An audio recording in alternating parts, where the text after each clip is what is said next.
Another big matchup late in the regular season. Chris Lehman alongside John Johnson as the Tar Heels get set to take on Virginia Tech. And John, it was a tough matchup earlier this week. The last contest, a 9-3 loss on Monday at PNC Arena to the ACCHL leading NC State Ice Pack. And we'll have a couple highlights to look at as well, but it was a really rough outing for the Heels. Yeah, I think you saw a couple things for the Heels. They really struggled to get the puck consistently out of their zone smoothly. They also struggled with what I call net front awareness. That's picking up your man in front of the net, not just being positionally sound, but also being aware where the other team is on the net. You saw NC State score 4 goals really in up close, and then struggling with speed and turnovers. You saw 2 2-on-1s result in goals for NC State. So that led to a poor outcome. But if they can correct some pretty simple fundamentals, we'll see a much better performance today. And they do.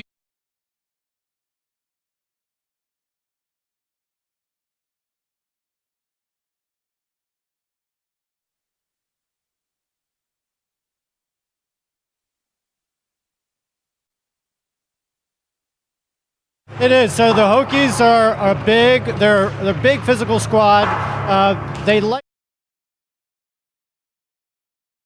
necessarily see them take as many penalties as, say, an ECU team. They like to capitalize on turnovers through the zone, and it's going to be very important with a big team like this to be very net aware, like we talked about, picking up your responsibilities in front of the net and making Will Douthit's life a lot easier. All right, well, we're going to step aside here for just a minute. We are minutes away from the puck drop here at Orange County Sportsplex. When we come back, we'll take a look at the projected lineup for your Heels today, and we'll get you set for the start of this one between your UNC Tar Heels and the Virginia Tech Hokies coming up next.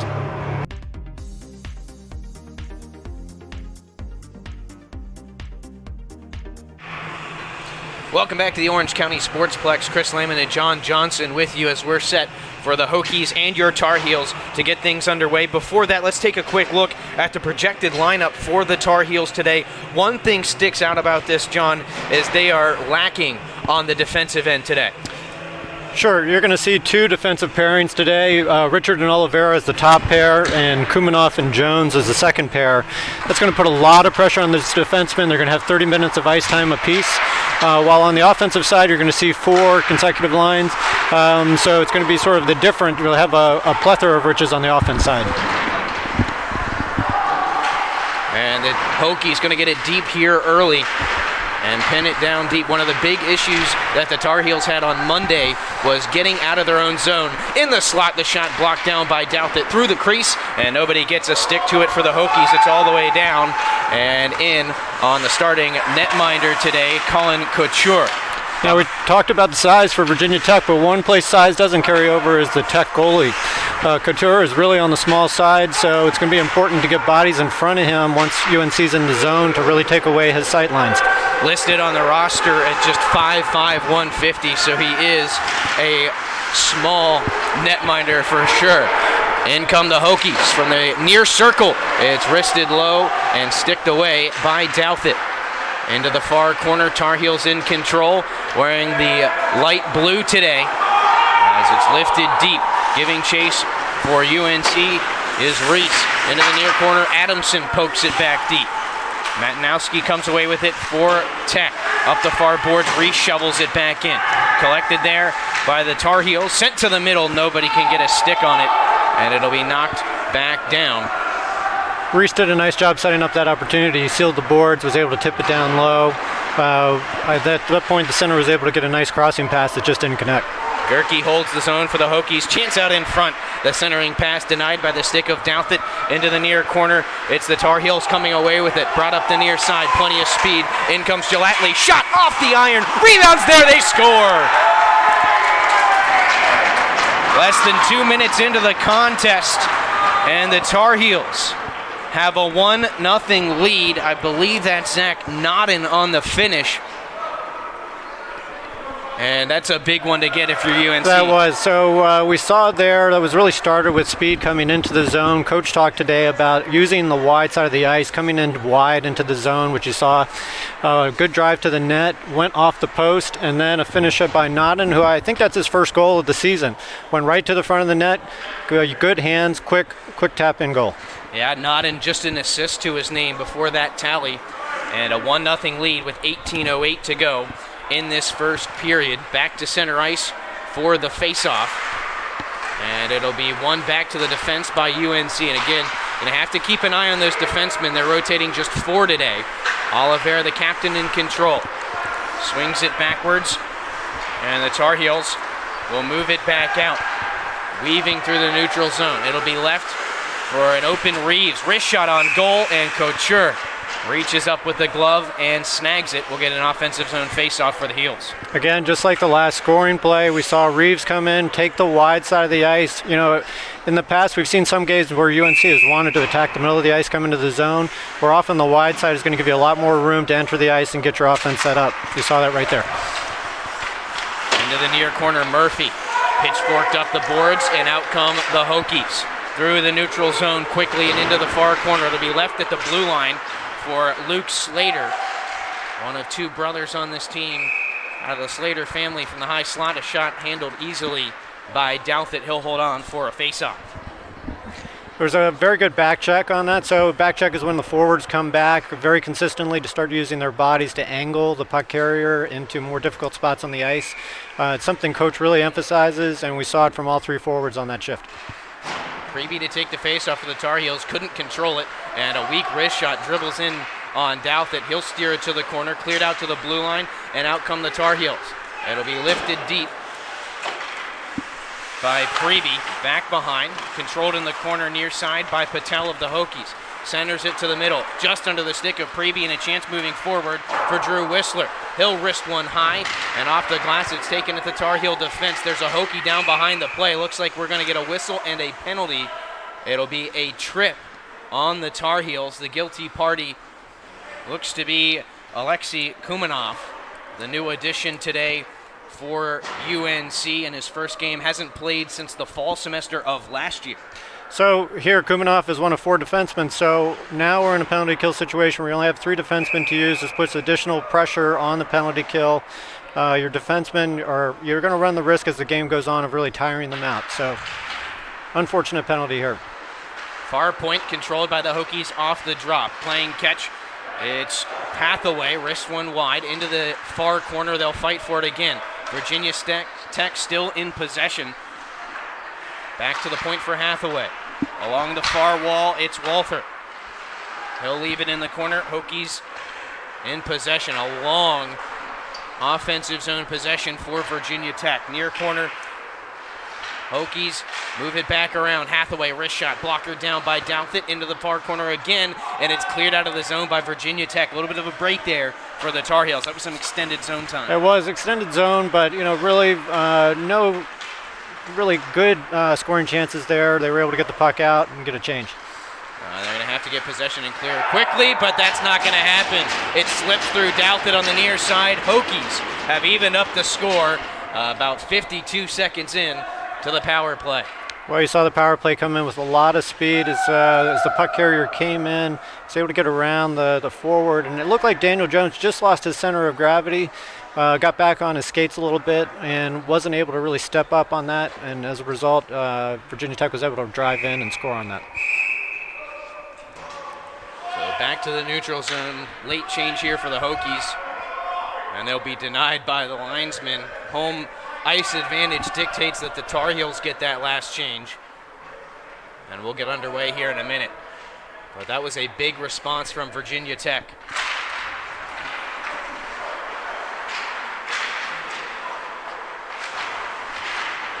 Fight for it in front of the benches on the far wall. Coming away with it is Tech. Murphy shovels it along the near board, stolen away by the Tar Heels. In they come, and it's knocked off the stick of Regan to the far corner. He's squeezed off the puck, and Tech takes back control. Walther, moving in alone, one-on-one with Jones. He's around him. Shot on goal. Douthit makes the save, but we've got another penalty. This will be a hooking call on Daniel Jones. And this is a little bit of trouble here for the Tar Heels. A little bit of trouble. You saw a nice breakout. Number 14 for Tech is able to take that pass off the wall. He uses his speed. He comes into the zone. He's in a one-on-one with Daniel Jones. Daniel Jones tends to stand up a little bit too high right there, and as a result, he's able to, the Virginia Tech forward gets by him, and Daniel Jones has to get his stick up to try to slow him down, and that's what the penalty is. Well, the Hokies scored on their last man advantage. We'll see what they do here. They did a good job moving the puck the last time they were up a man, but a turnover at the blue line will give the Tar Heels a shorthanded chance. 2-on-1 if they hurry. Aren't going to have the numbers, though, and they'll kill time as it's lifted to the near corner by Reese. Pressure put on there as well by Richard, and that'll force the Hokies all the way back behind their own net. Restarted by Nicholas Masuro. He'll loop back through the neutral zone at his own blue line. Banks it off the far boards, taken in the offensive end by Masuro, and sent all the way around the boards. Battling in the near corner, Richard knocks Masuro off the puck. Picked up by Reese. He'll send it to the middle and get it into neutral ice. About halfway through or approaching the halfway point of this man advantage for Virginia Tech. Centering pass, deflected into the far corner off a body. They'll scrum along the boards. Collected by the Tar Heels and moved up and out. Masuro again for Virginia Tech. Across to the far side, it's taken off the boards by Trevor Murphy. He'll force his way deep. Slaps it back behind the net. Giving chase is Calandra. He'll hold the zone on the near point. Again in the corner, they'll scrap for it. Hokies get it to the middle, all the way to the far corner. It'll be tracked down by Stephen Gerke. Gerke knocked off the puck nicely, and a chance to move forward if they can get to it. Reese beat to it by the sweeping stick, though, of Gerke. And eventually it's cleared all the way down. Just 30 ticks left on the penalty to Daniel Jones in a 1-1 hockey game. Back behind the net, it'll be picked up by Calandra. Stretch pass up the near wall. He finds Morrison. Swings it deep. This is a dump and chase team in the Hokies, and they'll set up after getting it back. Center point. Pass poked away to the near boards, but it's held at the point by Palmer. Eventually moved into neutral ice and cleared all the way back in. You hear the slap at the stick of Couture. The penalty coming to an end on Jones. We're back to full strength on both sides. Long pass up the middle of the ice. Tar Heels in transition. Jones out of the box. He'll take a shot. Kick to the middle. Nobody there for the rebound for the Tar Heels. Excellent play by Daniel Jones. He came right out of the box. He sensed that the rush was coming. He set himself up for a pass, and he took a nice pass that kicked right back out to the middle. A lot of times you'll shoot at the goalie's pads to set up that scoring opportunity. Hokies break out and send it deep. Just over 13 minutes left in this first period. It was the Tar Heels on the board first, and a response a couple minutes later on the power play from Virginia Tech that has us even at 1-1. A dump in, blocked at the blue line by the Tar Heel defense. Collected anyhow by Lenahan. Ryan Lenahan pitchforks it deep, but it's batted right back out by UNC. And they'll play catch at the defense. Matnowski banks it up the near board. Stopped up at the blue line. UNC in control. It'll be cleared deep by Kumanov. And he'll go off for a change as the Tar Heels look to pressure on the forecheck. Quick breakout down the far board. Simonian leaves it for a teammate in Whistler. Whistler streaking down the far wing. He'll lose control into the corner, battling with Oliveira as they fight along the boards. It squirts loose behind the net. Richard coming away with it. UNC has a chance to break out. Richard with speed. He's got space through the middle, dispossessed at the blue line, and it's reversed by Virginia Tech. Patel down the middle, wrist shot, deflected up and over. That one's out of play, and it looks like this will stay in the Tar Heel zone for a defensive zone face-off. So it was a nice hustle there. We saw the fourth line out, which is not traditionally a high-scoring line for UNC, but really good effort at both ends of the ice, really good hustle. And it's important to have a good, consistent fourth line that gives solid effort, that allows your other lines to catch a breather, and really keeps the pressure on the other team. Face-off coming up for the Tar Heels in their own end. It's won backwards by Preby and dumped all the way out. This one will bounce and trickle down past the goal line. Icing called. And that was an issue that the Tar Heels had against NC State back on Monday. They had trouble getting it out, and they ended up icing the puck a lot, and they left tired legs. Yeah, a lot of times if you're really struggling with your breakout, let's say you're not able to get that pass up the boards to your winger, your defensemen really have no other opportunity to do anything with the puck, and oftentimes the default is just to go ice it. Deflected in on goal off the face-off, steered away by Douthit. And plays back underway. Fighting it up the far boards. The Tar Heels can't get it deep. And it'll be sent back by Murphy and into the near corner. Oliveira slaps it up the boards. In transition, pass to the middle, stolen away at the blue line. Hokies hold the zone, but only momentarily. 3-on-1 if they move quickly. In comes Gelatley, top of the near circle, slaps one just wide. Reeves there for the rebound, but it deflects away. And back up in transition, moving forward is Patel. He'll cross to the near boards and skate it into the corner. Wrapping behind the net. Loses control, has a teammate there to collect it, and it's moved up the near point and out into neutral ice for Palmer. D-to-D pass with Murphy. He finds an open teammate in Slater, who rips one high off the glass. Slapper from the one time from the point, and that one's blocked in front. And now Luke Slater forces it deep. Can't get it very far, and the Tar Heel defense clears it out off the far boards. Long wrist shot in on Couture. He'll knock it down and cover up. That one coming off the stick. UNC had a nice opportunity there with a 3-on-1 rush. Gelatley got a good shot off, and Couture was just able to deflect it wide without one of the wingers being able to get a second chance opportunity. So Adamson to take the face-off for UNC. That was Carlson on the shot for the Tar Heels. But an offensive zone face-off, a chance here to get a good possession in the zone if Adamson can win this draw up against Eric Slater. And Slater wins the face-off into the far corner. Lenahan loses possession behind the net, out in front. Carlson to Reese, tried to go between his legs. It was about the only option he had, but he couldn't get good wood on it. And it's cleared into neutral ice, but a great chance there. Great opportunity for Reese. He was in the right spot, right in front of the net. Defense had lost track of him. He just couldn't quite get his stick position, had to go through the legs, and just wasn't able to get good wood on it. On the far point, they'll hold the zone for a moment. Hokie goes down, play goes on, as it's swept back into the Tech end where Lenahan can collect. Deflected through the neutral zone at the Tar Heel blue line. Looping back is Eric Slater. Slater has his stick knocked out of his hand and loses the puck, and another penalty called. Looked like a pretty heavy slash there as he came through the zone, knocked the Tech puck carrier's stick out of his hands. Pretty easy call for the refs. So it'll be Carlson to the box. 2 minutes for slashing, and this is a bit problematic. It's one of the things that head coach Jeff Volkman emphasized to his team before the game is minimizing penalties, and this is the third already. Right, we've seen a lot of Reese out there killing penalties. The PK's been out there. This will be the third time out, so you're looking at the first 6 of 12 minutes basically being on a penalty kill here. And a good chance there for the Hokies. Shot from the center point was blockered down and eventually controlled on the rebound by Douthit. And now the faceoff will come out of the zone. And I didn't see a signal as to why, but this is a little bit of a break for UNC on the penalty kill. And they'll win it backwards, so a chance to move forward and kill some time for the UNC PK. They get it to the Tech blue line. Calandra gloves it down and swats it forward. He'll get it back from a teammate in Stephen Gerke. Calandra at his own blue line again, cross ice, all the way up to the Tar Heel line. It'll be left on the far point for Strauss. Strauss gets it into the corner. Kumanoff dispossesses him, sweeps it up the board, slapped to the blue line where it's held in again by Gerke. Regan didn't have enough to get it out. Shot from the high slot, off the stick over Douthit and out of play. And we'll get another face-off in the Tar Heel end. I think what we're seeing with the 3 penalties is really UNC trying to adjust to the speed which Tech plays at.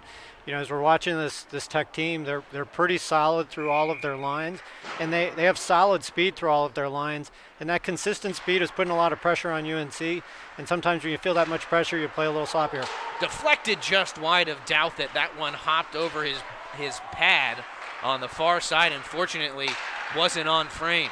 Tech in control. Calandra left on the near boards. It'll be worked deep by number 11, Nicholas Masura. Wrapped back behind. Back to Calandra high slot. He'll wrist one. Deflected just wide. Looked like it caught the stick of Clint Patokny. And Tech has got a great power play set up right now. Great move by Gelatley, the steal. He's going to bring it in, and a diving poke check will save the day by Stephen Gerke. Gelatley still fighting in the near corner. 40 seconds left on the man advantage for the Hokies. Really great single-person effort there, really to disrupt the power play, come in, soak up some valuable seconds. And Gelatley will head to the bench for a well-deserved rest. Up the near wing, Miles Walther skates it in, back behind the net, sends it out in front. One-time shot denied by Douthit, and it'll be swatted to the far boards. Looked like that might have gone off the pipe. That was awfully close to going in.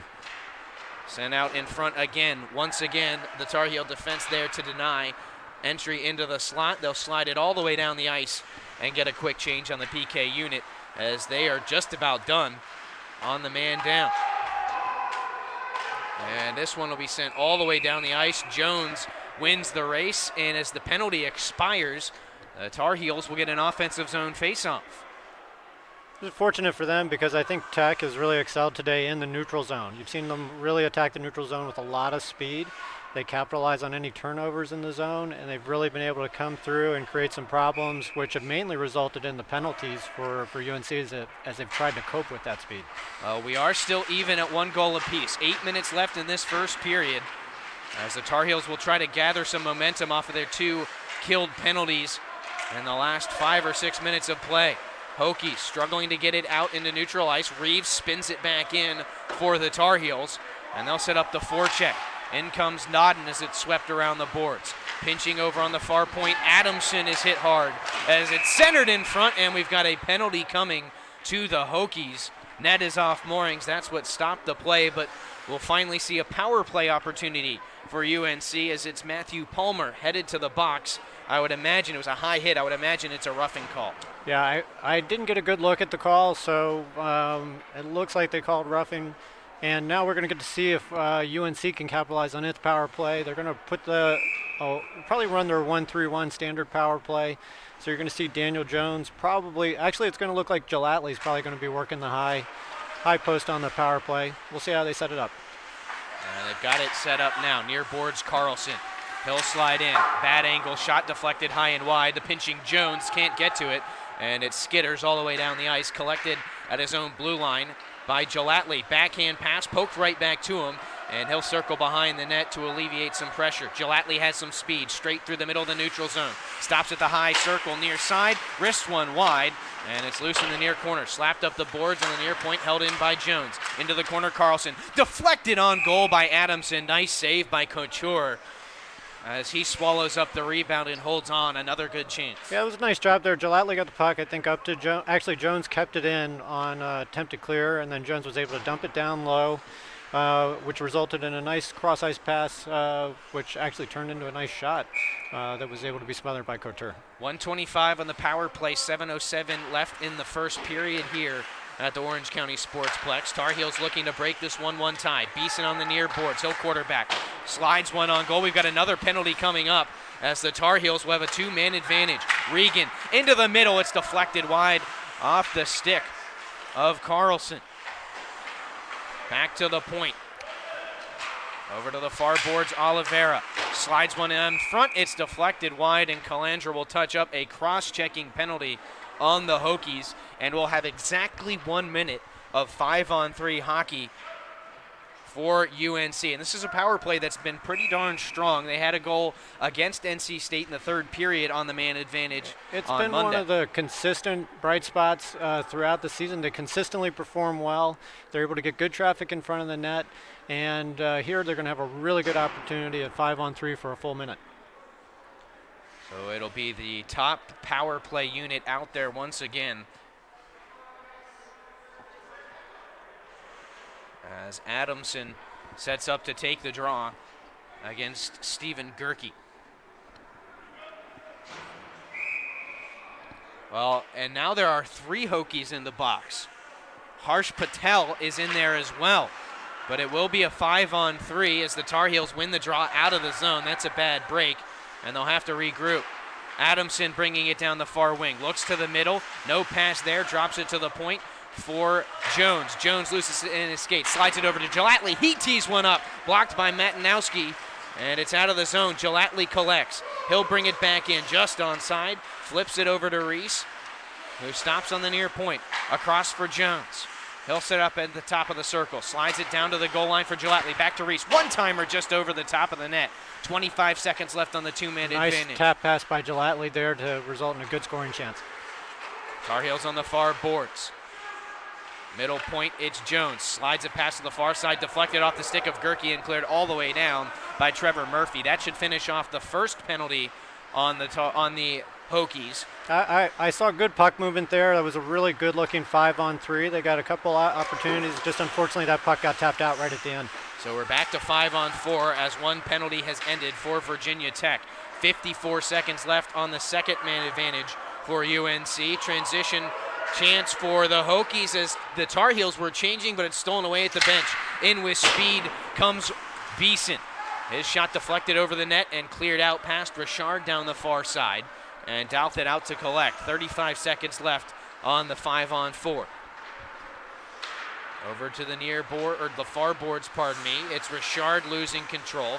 He'll spill out, and it's dumped deep by the Tar Heels' Mason Regan. 20 seconds left on the power play as it's swung back out and lifted down the ice by Scott Strauss. Nice smart play by Strauss there just to get the puck out of the zone deep, get a good change for his penalty kill team. 4:50 to go in this first period. Tar Heels will dump and chase. It's knocked down at the defense by Palmer, slapped back up to the blue line, and furthered on out by Gavin Morrison. In that situation there, you'd like to see Regan just carry that in. He's got the 5-on-4. It was coming to an end, but still you got a little bit of space rather than tossing it to the center of the ice. Back to even strength now as the second penalty has come to an end. Now Patel's still in the box. Not sure exactly what the call was there, but he is sitting in the penalty box.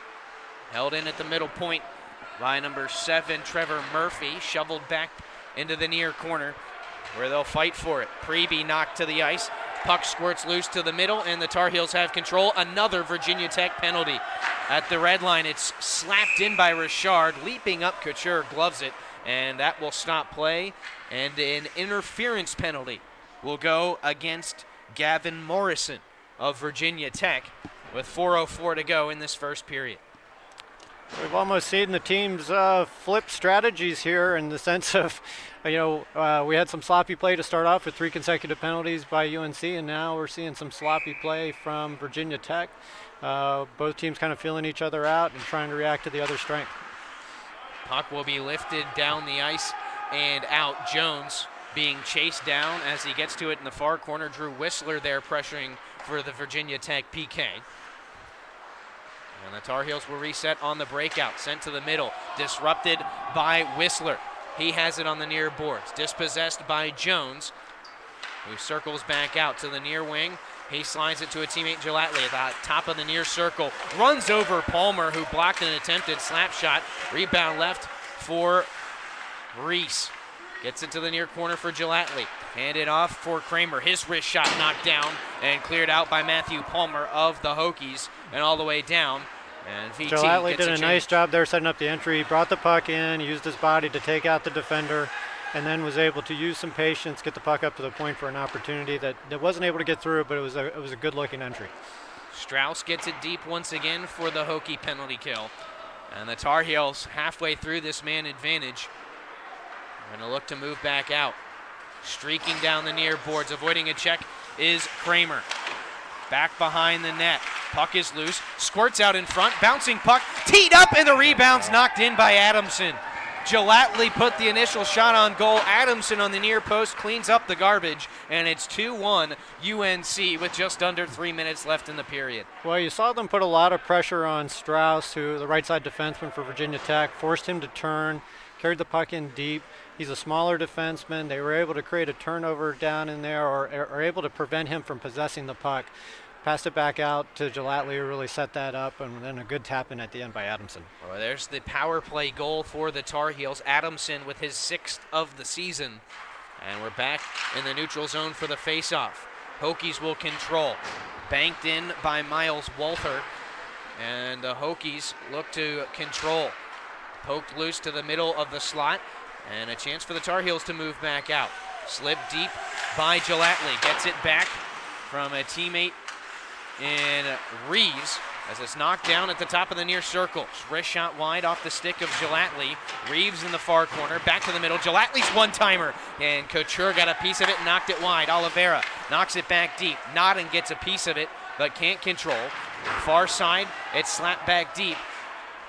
And UNC, good zone time here. We haven't seen this much extended zone time at even strength for the Tar Heels in this first period. And you're seeing, particularly with Gelatley, he's finding a lot of open spots in that defensive zone coverage for Tech. Really doing a nice job of finding the soft spots in their coverage and using that to create offensive opportunities for his team. North Carolina in control. Rink wide pass for Carlson. Smacked off the boards by Oliveira, and it's swept back in by Hathaway. They'll play ping pong in the neutral zone. It's forked deep by UNC, and they'll set up another forecheck. Behind the net, Beeson knocked to the ice. They'll leave it for a teammate in Regan. They fight for it in the far corner. Regan slaps it around the boards. Giving chase for the Tar Heels is Beeson. He takes a hit. Beeson still in control. Looking to the middle, can't get the pass away. Regan collects the loose change and sweeps it back behind the net. Beeson finds control. Out in front, it's deflected back to the point. Richard will wrist one back behind the net, which is off the moorings right now. Play will continue, though, and now the official sees it, and things will slow down as the net needs to be fixed. 1:02 left in period number 1. So we've seen the tempo really start to shift in UNC's favor. After a rough start with those 3 consecutive penalties, we're now seeing Tech a little bit back on their heels. What you're noticing in the offensive zones especially is the UNC players are getting their heads up, really finding the small spaces on the ice in this very fast-paced first period to create some offensive opportunities. Controlled by the Hokies off the draw. Near boards, it's Walther. He'll flip it up to the blue line where it can be chased down by Patokny. Patokny weaving around Jones into the near corner. They'll battle for it there. 3 Tar Heels there defending. Can't dispossess Patokny, though. As he sends it to the middle. In the slot, it's deflected high on the near side and back behind the cage. Again in the near corner, it's Tech. Swept back behind the net. That pass denied, and a whistle and a penalty. And this will be another one on the Tar Heels. We've seen a lot of penalties here this period, John. We have, that'll be our 7th penalty overall for the period. So both teams, I'm sure the coaches at the intermission are going to be talking to both about cleaning up their game, because if you're the team that cleans up your game first and the other one doesn't, obviously you're going to have a huge advantage in a game like this, given the amount of power play time that we've seen. Well, there's only 33 seconds left in the period, so the good news for the Tar Heels is it gets broken up into 2 segments. And we'll see what they can do here. On the face-off, Reese, but it's won by the Hokies. Wristed on goal, and it looked like it deflected off of Douthit. And the Tar Heels dodge a bullet. 24 seconds left in the period as Couture comes out to set it on a tee for Matanowski. Matanowski. We're going to have a time for about 1 good, consistent rush up the ice here. Masuro with speed through the neutral zone to the near boards. He's got Walther. Sends it on goal. Swallowed up by Douthit. No rebound, which is exactly what you needed on that play. And the Tar Heels have 8.2 seconds left to defend here in period number 1. Good puck control by Douthit. We saw Masuro come through the zone, really attack it head on. And as the defender came up to play him, he was able to dish off to the right wing, who was coming into the zone with good speed and had a lot of space, and was able to get that shot off. Off the draw, quick one-timer from the far point is sticked away and into the far corner. They'll scrum for it. Swept out in front, nobody there, and that will finish off period number 1. Couple of power play goals, 1 on each side, but it's the even strength goal that makes the difference as the Tar Heels take a 2-1 lead into the first intermission, but they've got about a minute and a half left to kill on the penalty when we come back from the intermission. We'll be back at the intermission as John Johnson and myself discuss this first 20 minutes, and we'll talk with our player of the period. Coming up next, again, after 20 minutes, it's Tar Heels 2, Hokies 1.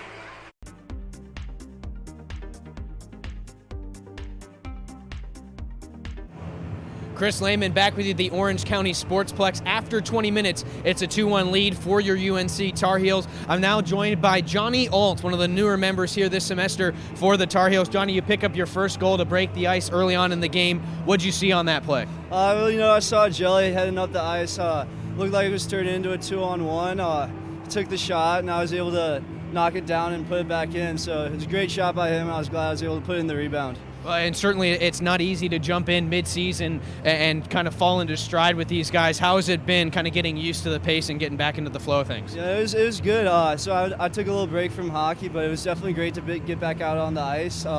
First couple practices were a little rough, but started getting the hang of it, and I'm glad. I feel like I'm meshing with the team, so I'm really happy right now. Well, one of the big themes of the period there was penalties on both sides. Both teams had some opportunities on the man advantage. You guys even picked up a goal late on that power play. How has the power play been working so far in this game? Well, I think the boys are really moving the puck well, finding each other, finding the lanes, being able to get it in deep, and luckily finding the opportunity to score a goal. So we definitely had enough time to take advantage of it, but I'm glad we did.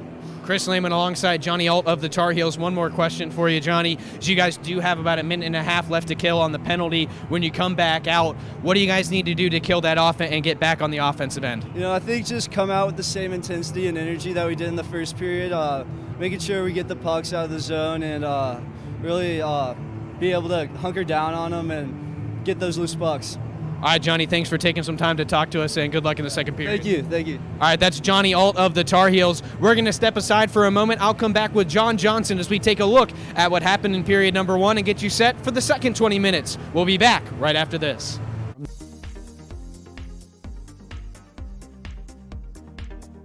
Welcome back to the Orange County Sportsplex. After 2 periods, it is a 2-1 lead for UNC over Virginia Tech. Chris Lehman now joined again by John Johnson. And John, it was a kind of a hectic period. We talked about it off camera. It was back and forth momentum-wise, but the Tar Heels came out on top after a period, which was a really big deal after 20 minutes. Sure. For a spectator, I think it's a very fun game to see. It's a very fast-paced, up-tempo game. You've seen definite ebbs and flows and which team has had the momentum.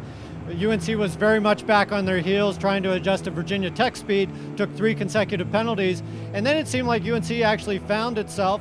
They gave up a power play goal, but at the same time, they started getting their head up, crisper transitions through the neutral zone, and using their speed now to create pressure on Virginia Tech. Virginia Tech responded, taking basically 3 consecutive penalties on their part, got back on their heels, and also gave up a power play goal. You can in particular see somebody like Matt Gelatley really putting pressure on the defense. You saw it on number 3, the small defenseman for Virginia Tech. He's about 5'8", he's smaller stature. Gelatley was able to come in several times, coming wide down the left side of the ice, really create time and space for himself and set up good quality scoring opportunities. Well, you mentioned all the penalties, both teams scoring a power play goal in that first period. The Tar Heels still have 90 or 88 seconds, I should say, to kill off on the penalty that ended the period. What do they need to do to kill that off after giving up a power play goal earlier? So again, they're playing a pretty good box. They haven't allowed a lot of traffic directly in front of Douthit. The one PK where they did give up a goal, you were seeing 2 people consistently in front of Douthit taking away his lines of sight. Otherwise, on the other power plays, Tech has kept the puck to the outside, which is fine from UNC's point of view. Reese has done a nice job of pressuring the points, creating turnovers. Reese has been out there on the top penalty kill unit, doing a very good job throughout the whole period. So if they can just stick with the disciplined box, get pucks out of the zone quick, and get quick transitions, because again, your defensemen are going to get tired as this game goes on. There's only 4 of them, and those penalties put a lot more pressure on them because of the amount of skating they have to do. All right, well, we'll see if the Tar Heels can kill off that power play here in a few minutes. They're set to take the ice here at Orange County Sportsplex. We'll be back with the second period right after this.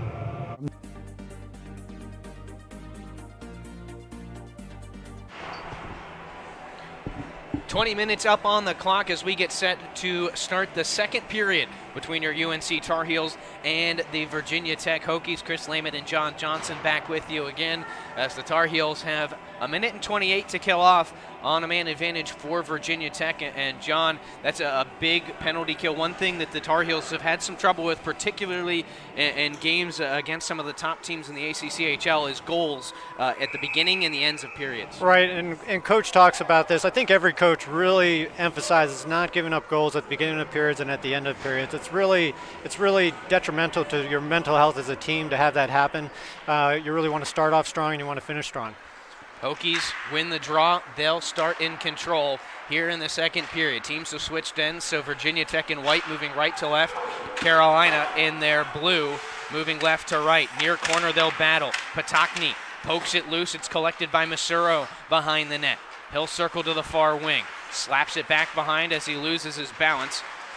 And they'll battle along the wall. Back to the point. Creeping in. Shot right into the breadbasket of Douthit off the stick of Clay Patokny.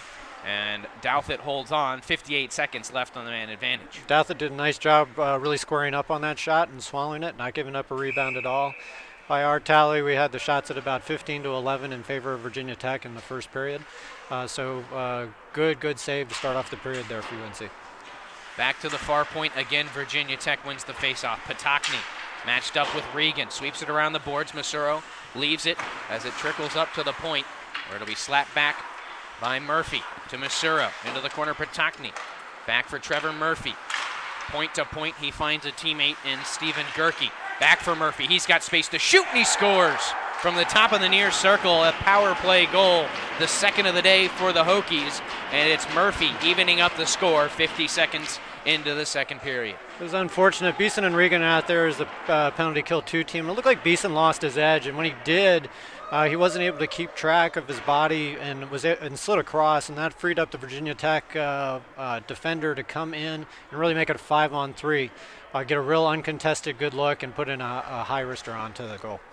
Looks like the Tar Heels will send their top unit back out after giving up the goal. Adamson, Reese, and Kramer out there along with Kumanoff and Jones. Hokies in possession again. That's 3 straight faceoffs that they've controlled play off the get-go. Turned over in the neutral zone. Here comes Adamson down the near wing. His wrist shot blocked by the defenseman Lenahan, and they'll fight in the near corner. Forced off the puck by Matinowski. He'll shovel it up the boards. Virginia Tech moving forward. Down the near wing, slowing up with it is Walther. Behind the net, he finds Morrison out in front. Nobody there. Deflected to the point. Slapped on goal, and it's deflected wide off the stick of Kumanoff. And the battle goes behind the net.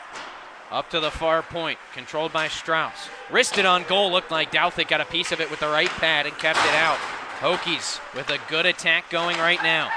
Behind the net, it'll be forced into the corner. Hathaway there, fighting with Kumanoff for the Tar Heels. Now it's Walther in control for the Hokies. Back to the point, wrist shot, gloved by Douthit. Not sure how he saw that one off the stick of Matinowski, but a big save from the Tar Heel netminder. Nice glove save there. It also gives the teams a chance to slow down the game for UNC, get a new line out there, really cut out that tempo that you saw Virginia Tech's establishing there on that. And both teams, you'll see, have been entering the zone wide and really doing a nice job of starting to set up their offenses by taking that wide entry and allowing the rest of the offensive unit to come in and get set up.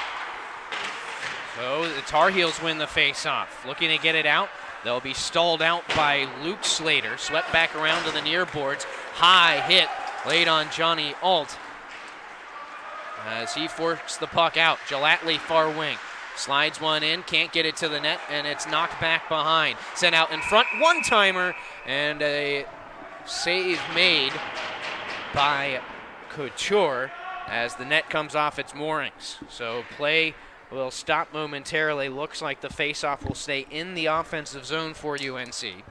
It's a good offensive opportunity there. Gelatley took the initial shot. It kicked out. I couldn't see what was on the wide side of the net. They got a real quick shot out. They kicked back right out to straight to center. And then the goalie, Couture, was able to make a save on that next follow-up shot. Along the far wall, Gelatley comes away with it. Streaking in, the wrist shot blockered away by Couture. Big save by the Hokie tender. Swept back behind from the point by Oliveira. Gelatley there, sends it out in front. Nobody home to put it on net. And it trickles out into neutral ice, where Richard reverses it, and it looks like the Tar Heels are offside. So really unfortunate that they gave up a goal at the start of the period. The penalty kill was actually doing a nice job, very positionally sound, but sometimes misfortune happens, and when Beeson lost his edge, that's really what created that goal there. So really just a bad break for our UNC Tar Heels. A little over 2.5 minutes gone in this second period. We're even at 2 apiece. At the blue line, it pinballs around. Tech comes away with it. Down the near wing with spaces. Murphy tees one up and hits the glass behind the net. It'll be kept deep. Murphy on the far corner. Out into the slot. Can't handle it. Patel swept out by Nodden. Preby pokes it along. Looking for a cheeky chance. Can't get through. And it's the Hokies bringing it back up and out. Sent to the middle. That pass denied by Thomas. And it'll be swept deep. Whistler in the near corner. Leaves it for Palmer. Sent to the middle in the slot. It's stolen away by Daniel Jones. He'll elevate it out into neutral ice. And it'll be slapped back at the Virginia Tech blue line. That pass denied. And it'll be slowly brought up. Murphy gains the red line and gets it deep. Hokies need to change, and they'll get it as it's pinned back behind the net by Whistler. Heels come away with it. Outlet pass, misses the target and Preby. Slap back at the Hokie blue line, picked up by Carlson. He streaks in, blocked at the high slot by Strauss, who went down to a knee to get in the way of the shot off the stick of Richard. They'll fight for it on the far boards. Tar Heels in control. Beeson sweeps one towards the net, just wide on the near side. It's thrown back in front, off the backboard, and trickles back into that near corner. Hokies in control. Good quick throw to net by Beeson. I'm not sure the goalie fully saw it. It was a real quick release. Beeson with some speed here, circling high slot, wrist one wide on the near side.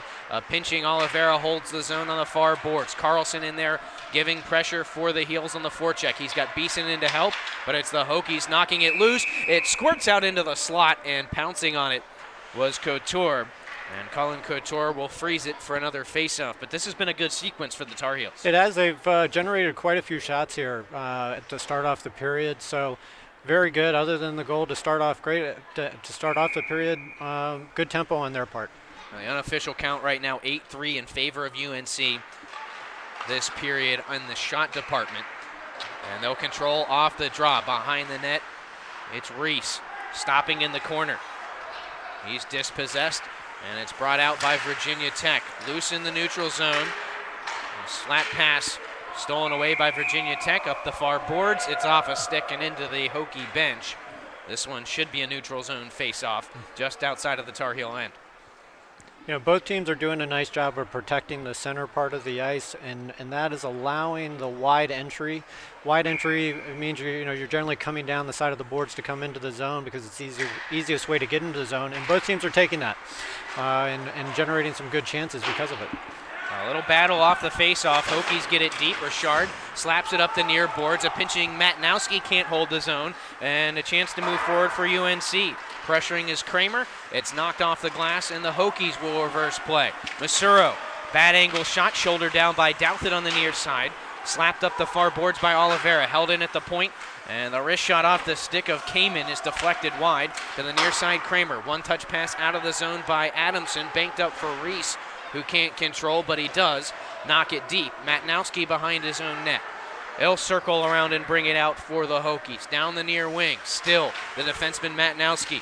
Into the zone, throws one high over the far post.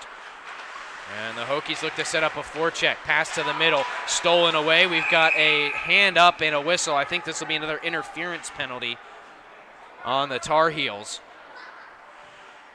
We'll wait to see the call. It's going to be Alt headed to the box. And another 2-minute power play. Well, that's been the biggest issue. On 5-on-5 hockey, the Heels have looked a little bit better than Tech, but it's already 2 power play goals for Virginia Tech and another chance here. Yeah, and you're right. In 5-on-5, I think UNC has a slight advantage, but you can't consistently give a team that has as much consistent quality through its lines as the Hokies do the opportunity to be out on the power play consistently. There's not really a weak unit that you're going to see. The power play 1 and power play 2 units are pretty evenly balanced, as well as the whole team. Regan, Beeson, Kumanoff, and Jones out there on the PK unit for the Heels. Slap pass deflected towards the net, but not on goal. And in the near corner, Beeson will sweep it up the boards. Into the corner, Palmer as the Hokies hold the zone. High slot, waiting, and the shot goes high off the stick of Walter. Back to the near point, Murphy holds the zone. Palmer to the high slot. It's Hathaway at the point. Back to Murphy. He'll creep in. Murphy's already got a power play goal this period. Back to Hathaway, passes in his skates. He was looking for the one-timer, but it wasn't there. Back to Murphy, top of the near circle. Off the shoulder of Douthit, the rebound slapped home. This time it's Matthew Palmer. 3rd power play goal of the game for the Hokies, and it's 3-2 Virginia Tech. Yeah, you saw Palmer. He was able to really get a good look that went high. It might have hit Beeson up either around the shoulder protector or up in his mask, and he just wasn't able to control the rebound. He just kind of shrugged his shoulder up high. The puck sat there, it bounced down, and then a good tap-in goal. And the officials are discussing something right now. We'll wait and see. And they do point to center ice for a goal. I think they might have been discussing goaltender interference on the play. Doubt that, though, at least from my recollection on that play was outside of the crease, and so he is eligible to get knocked around a little bit as long as it's not egregious and intentional. And so the goal will count. Douthit was definitely at the top of the paint, so that blue circle actually extends out a fair ways. But I don't think, from what I saw, that the Virginia Tech offensive player interfered with his ability to make a save. He was right there in front of him, but he didn't seem to really interfere with his ability to make the save or use the stick. Bouncing puck slapped towards goal. Couture handles it. Wrist shot from the point off the stick of Oliveira is deflected wide. The Tar Heels could really use a goal here. And soon. The last two have gone to the Hokies as we have a delayed offside called. And we'll get a quick stoppage. But the next goal really has to go to the Heels, John, because of the way this game has gone. They've outplayed Virginia Tech even strength, but they're giving too many opportunities to the power play of the Hokies. They sure are, and it's something that coach is not going to be happy about. Consistent penalties here just means that you're not getting to your fundamentals. There are ways to play the game without taking penalties and putting your team in a bad position.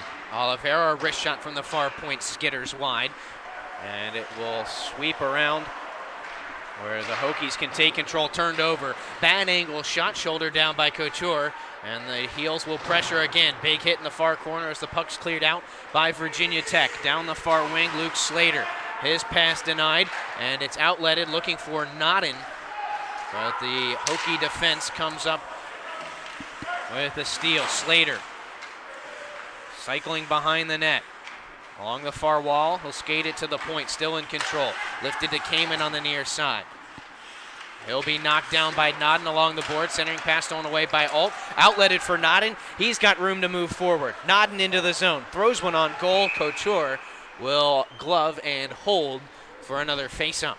The one thing the casual viewer might not appreciate is when you only have 4 defensemen and you're perpetually on a penalty kill, the penalty kill is the most stressful skating that a defenseman's going to do. He's spending a lot of time in the zone. He's spending a lot of time working in a discipline box. And it's a lot of physical stress. It's a lot of mental stress. So he's not really getting a lot of time to just coast, such as when your offense is in control up ice in a normal 5-on-5 situation. So these defensemen are already playing a lot of ice time, 30 minutes apiece. And then on top of that, it's a lot of high-stress ice time. So that can take its toll. Fight in the near corner, off the draw. Hokies win that battle, and they'll possess back behind their own net. Collecting it in the far corner is Kamen, and he will move it up the far wall. Cross ice, finds a streaking Whistler. Shot on goal off the glove of Douthit, who grabs onto the rebound and holds for a face-off. 12:18 left in the second period, and a 3-2 lead for Virginia Tech. As we've been talking about, you saw the Tech center really drive the center part of the ice. Whistler was pretty wide open on the left. He takes that wide side coming in and gets a nice shot. Preby to take the face-off for the Heels up against Simonian, who wins it back to the point. Wrist shot deflected, pad save made by Douthit, and he gets another pad on the rebound. Along the near wall, Preby rubbing out Patel. It's swept back deep. Jones there for the Heels. He'll swing it up the boards just past the outreach stick of Noah Kamen, who will track it down in his own end. Thomas pressuring as the Hokies look to break out. Kamen on the far wall. Headman's looking for Patel. It's in his skates, poked away by Jones at the heel blue line and cleared back out. Good play by Daniel Jones, really contesting the blue line right there and slowing down the Virginia Tech attack. Daniel Jones into the far corner of the Tar Heel end. He'll skate it out. He has Reese up ahead, takes it himself to the middle. Pushes it along to the near wing, and Kramer will lift a fly ball in on Couture. He'll glove it and hold on once again. 11:27 left in this second period. A pair of power play goals this period for the Hokies have flipped the script, and the visiting Virginia Tech team here with a 1-goal lead. But again, UNC has controlled most of the play in 5-on-5 hockey. From the near circle, one back to Richard. He'll pitchfork it in. It's knocked down by the Hokie defense and poked out of the zone. Oliveira steps up on the loose puck. Top of the far circle, his wrist shot blocked. At the point, a slapper from Kramer whistles wide of the far side of the net, and it'll be swept up the boards and out by Virginia Tech. Matt Richard tracking it down. 11 minutes left in this second period. Richard elevates it to neutral ice. A bouncing puck collected by Reese. He'll move in down the near wing. And a weak wrister on goal, right into the glove of Couture once again. And we'll get another face-off in that near circle. It seems like, John, the chances, there's still some chances for the Tar Heels. They're not quite as good as they were earlier on this period, though. No, second period can often be a time where, both teams' fatigue's a little bit setting in. Virginia Tech played last night, so, we really haven't seen a lot of high-quality 5-on-5 chances for them either. All 3 of their goals have been on the power play. So hopefully UNC can maybe use a little bit of fatigue on Virginia Tech's part to their advantage. And a chance in front. They'll scramble for it. Couture jumps on the rebound again. And another face-off, this time on the far side of the ice. So Tech is coming off of a loss last night in a close game to Wake Forest, lost 5-4 at Wake Forest. So a little bit of travel for them. This Virginia Tech squad has been right on the edge of those top 20 rankings in the Southeast region in the ACHA D2 classification. Wake Forest 9th in the Southeast region, so that's a pretty good squad that they played tight. And so a quality opponent here for the Tar Heels today. 10:25 left in period number 2. Backhanded up the near boards by Daniel Jones. He finds Beeson, and Beeson will elevate it deep. Chasing it down is Regan in the near corner. He's knocked off the puck. Hokies bring it up the near boards. Rink-wide pass to the far side. Streaking forward is Strauss. Around the net, the wraparound is denied. Great pad save by Douthit on the near post as Jones's outlet pass is swept back in by the Hokie forecheck. On the near side, it swept up the boards. The shot blocked by Alt's stick on the near point, and it's cleared out. Carlson gets a skate to it and deflects it deep. Heels need a change. They'll get it halfway through the second period. You saw the Hokie forward take advantage of the fact that Alt was actually back filling in the defenseman spot because the defenseman had pitched in. So Alt, obviously not a natural defenseman, did a nice job, kept him to the outside, which is what his first task is to do, and then was forced to turn, and then that resulted in a quality wraparound opportunity for Virginia Tech. Gilatley behind the net, back to the far point, one-timer high off the stick of Kyle Oliveira. Another scrum in the near corner. It's forked around. Matnowski backhands it up the far boards. Coming across the ice, a huge hit from Reeves. And the Hokies moving forward into the middle off the stick of Patokny, but he couldn't get it on goal. Back at the point is Matnowski. Banked off the far boards. One-timer from Hathaway's blocked in traffic, and it'll be backhanded out by Johnny Alt, but not past the red line. Lifted back in by number 10, Eric Slater. Chases his own pass down behind the net. He finds Patokny in the near circle. Back to the point. The slapper off the stick of Matnowski is blocked. Gilatley moves it back up the ice. He'll go in on Matnowski, who deflects the puck to the near boards and relieves a bit of pressure. Kramer now in control for the Heels. From the near corner, centered out in front, deflected on goal. Couture with the rebound makes the save on a wrist shot from the center point. That one coming off the stick of Kumanov. But a couple of quick chances there for the Heels. Kumanov got a nice look there, and I think a lot of times from the point, it's just as good to get a good wrister that's going to hit on target, maybe get a rebound that coughs straight out in front of the goalie. So very good idea on his part, and at least you're getting an offensive faceoff here. In the near circle. That'll be Adamson against Patokny. And Patokny wins it forward. Backhanded to the far wall. Eric Slater into the zone. And his pass is steered to the far corner by Will Douthit. Adamson rubs the man off the puck. And Patokny on the far point. He's got Slater with him. And a four-man scrum ensues. Tar Heels' Ben Reese comes away with it. Centering pass held in at the near point. Wrist shot blocked up the stick of Luke Slater. And back to the point. Another wrist shot from the far side. Gloved and held by Douthit with 7:50 to go in the period. And a 3-2 lead for the Hokies. Good puck movement by the Hokies during that sequence. I think it was Reese tried to pass to the center of the ice, which as a coach sometimes will bother you. Was kept in by Virginia Tech, who restarted their offensive sequence, got another shot, which fortunately Douthit was able to really secure and get up, set up a face-off for his team. Patel pickpockets Carlson off the face-off. He'll cycle with it to the near boards, spinning on a Tar Heel in Carlson, or Beeson, pardon me, as it's left for Simonian, and his pass skips the stick of Ryan Lenahan, and all the way down the ice it goes. Behind the net, Hokies in control. Forecheck on for the Heels. That'll force a bad pass out into neutral ice. Kumanov tracks it down.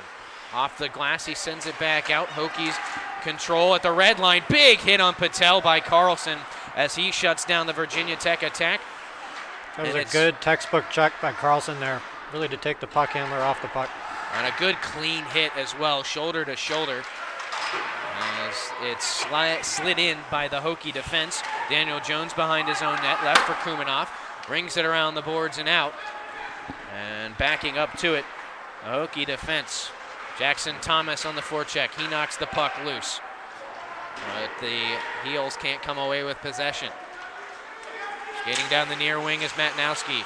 Slips one to the middle, nobody there to put it on net. Harsh Patel with it for VT. Dumps it to the near corner. Elevated up the near boards by Kumanov. Shouldered down by Whistler and forced into the corner.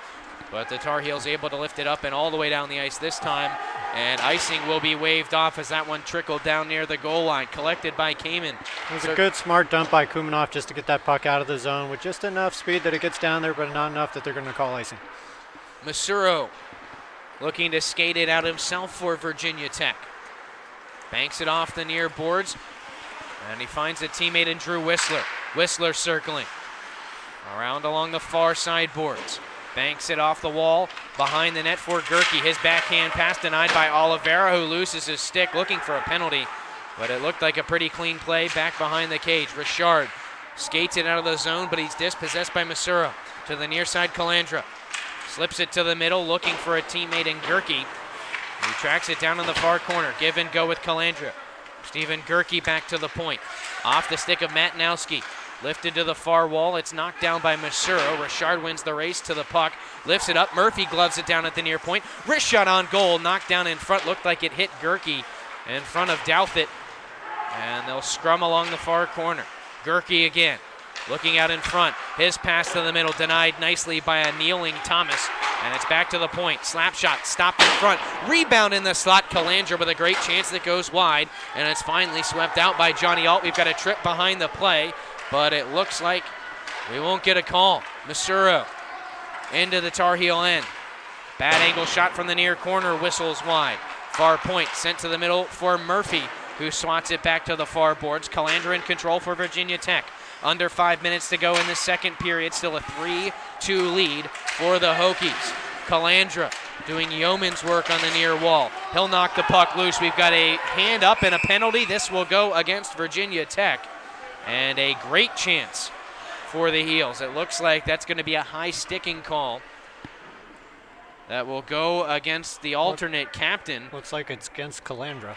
And it is Andrew Calandra. But this is a big power play for the Heels. It's very fortunate for the Heels, too, because that was a really good 2 minutes for NC State. What you see, especially with the NC State team, is their ability to come into the zone, allow their defensemen to set up, and at that point, they're very good at using all 5 players once they're in the zone to pass, to create scoring opportunities. Their defensemen are especially adept at holding the puck and at holding the point. So very good that we got this opportunity to break up that and get a power play for UNC. So the Tar Heels looking to set up right off out the gate. That was a big issue against NC State on Monday. The Pack had gained control and cleared the puck pretty regularly right out the gate, and we've got another whistle as the clearance hit the netting along the sidewall. It will stay an offensive zone faceoff for the Heels after that clearance.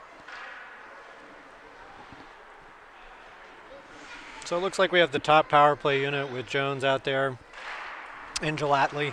You'll see Gelatley working high. Got a quick shot off right there. Whistled it high and wide. Set up in the near corner. Adamson sweeps it around the wall. Along the far boards, it'll be tipped up and out. A nice effort on the PK by Miles Walther, who will pressure Jones. Left for Gelatley. He's got space. Slides it to the far wing for Reese, who can't track down that pass. And it's swept right back out. 1:15 left on the power play for UNC. 3:45 left in this second period. Gelatley with speed down the near wing. Looking to the center, sends it to the slot. Shot from Adamson, knocked down by Couture, and he will jump on the rebound again. Well, that's one thing I've noticed from Colin Couture.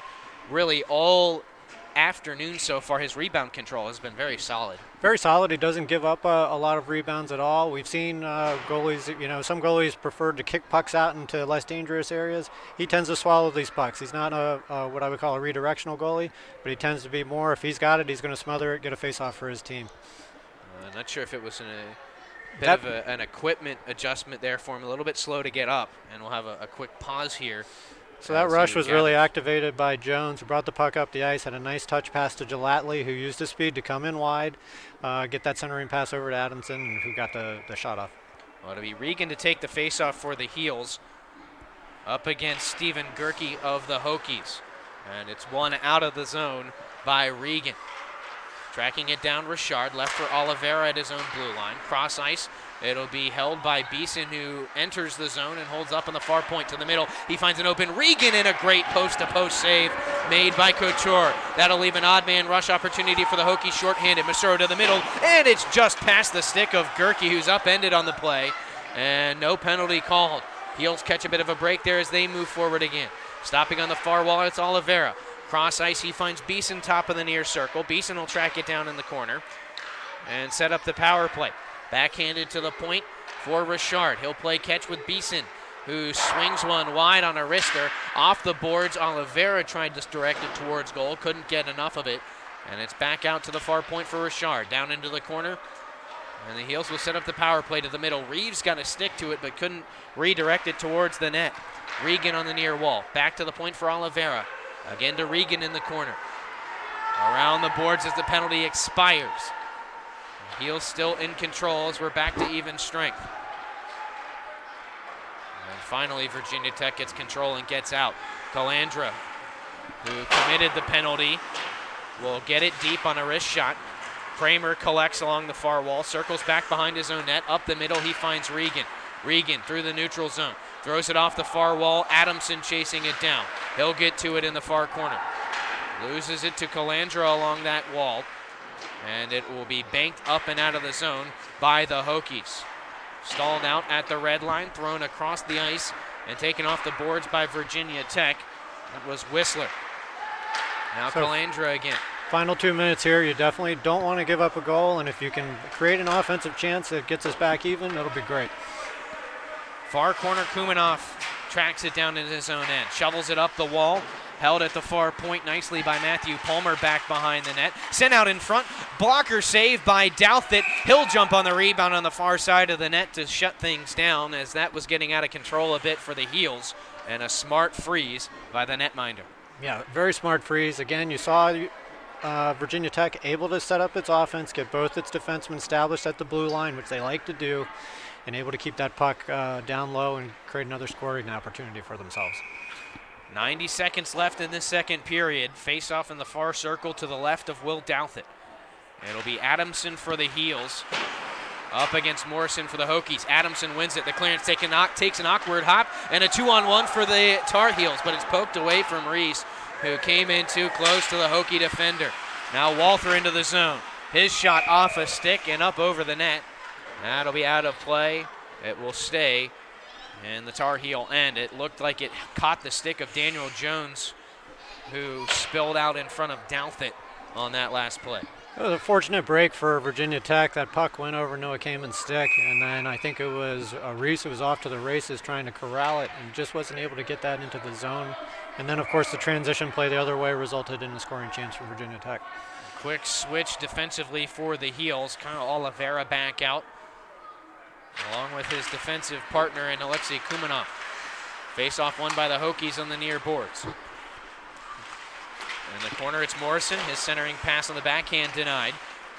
Now Johnny Alt to the middle. Deflected to Kumanov, who clears it to neutral ice, but Virginia Tech will settle it down and send it right back in. Oliveira in the far corner. Lifts it up the boards, takes a carom off a stanchion. Kamen holds the zone. For Hathaway, wrist shot, and his stick snaps in half. That'll leave Alt to take it up the near wing. He'll gain the zone, leaves it there for Gelattley, who's knocked off the puck, and another whistle.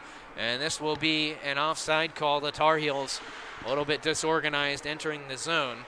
And we'll get a stoppage with 39.2 left on the clock here in period number 2. Well, it's been another up-tempo period, by our unofficial shot total. Both sides have 13 shots apiece, and you can see they control tempo for 1 or 2 minutes at a time. It ebbs back and forth. The only really noticeable thing is that Virginia Tech tends to do a slightly better job of getting its full offense established in the zone with all 5 of its players.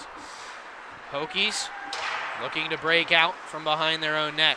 It's slapped up the near wall, but not out. Heels keep it in from the near circle. Hard wrist shot from Beeson right into the gut of Colin Couture. And he'll hold on for another faceoff. Still 22.5 seconds left in the period.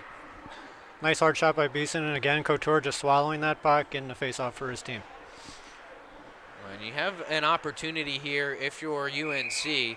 They've been able to hold the zone pretty well. They can set up and get one more chance. Wrist shot from the point.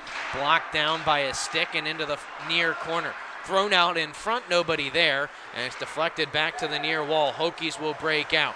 Nice defensive effort by Beeson, who swings it back deep. 6 seconds left in the period as they fight for it in the near corner. And it's sent out into the slot. Backhanded on goal. Couture makes the save, and the buzzer sounds. So a couple of good chances late for the Heels, but it's a pair of power play goals for Virginia Tech here in the second. That's the difference. 3-2 Hokies after 2 periods. We'll be back. John and myself will discuss the second period, and we'll also have our Tar Heel of the period to talk to as well when we return. 3-2 Hokies after 40 minutes. Chris Lehman now joined by Ben Reese of the Tar Heels here at the Orange County Sportsplex. A pair of power play goals for the Hokies in period number 2 has them ahead on your heels 3-2 after 40 minutes. And Ben, you spent a good amount of time out there on the PK. What were the Hokies doing in that second period on the man up that allowed them to put 2 in the back of the net? I mean, they're doing a good job working it around the back, just in our defensive zone. But I think we're doing a pretty good job of keeping them to the outsides. It's whenever we let them sneak in there that they get an opportunity. So as long as we can just keep them out there, we can just keep doing what we're doing. And certainly there have been a lot of penalties taken throughout this game on both sides. What is the message from Coach Volkman in that second period as you head into the third? I mean, the big thing is we just need to play smart and keep our heads. I mean, they're calling a lot of calls.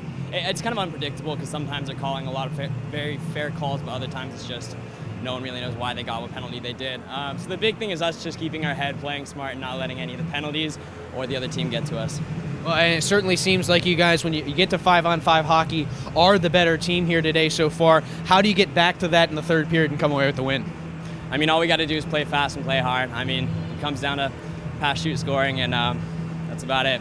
All right, Ben, thanks for taking some time to talk to us here, and good luck in the final period. Yeah, no problem. Thank you very much. All right, that's Ben Reese of the Tar Heels. We're going to step aside here for a moment. When I return, I have John Johnson with me to break down the second period and get you set for the third. We'll be back here at the Orange County Sportsplex.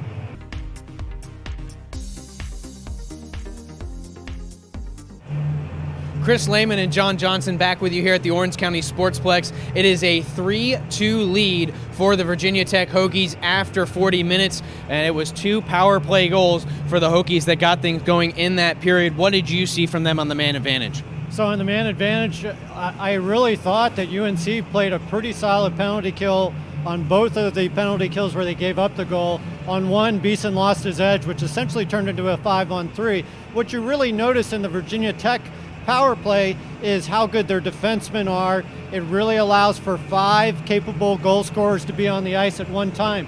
Some power plays you'll see, especially at the college level, maybe have 2 or 3 people capable of scoring, but the Virginia Tech defensemen are just as capable as the forwards of putting a puck in net, and we saw that. So, as we talked to Reese in between periods, if they can keep the power play to the outside and limit the scoring opportunities to the inside, that's really what they want to do.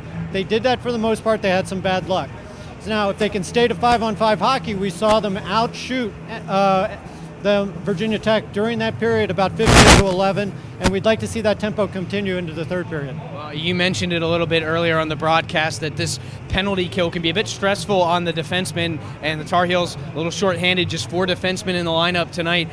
What are you going to look at there from the defenseman as far as fatigue goes in this third period? So a couple things. Kumanoff is playing in his first game, so in addition to just having 4 defensemen, you have one who's new. He's got to pick up the speed of the game at the collegiate level. He hasn't played for a year, so that's challenging. The other thing that you can do to help him out is get back to your back check, right? Having the forwards take some pressure off of the defenseman.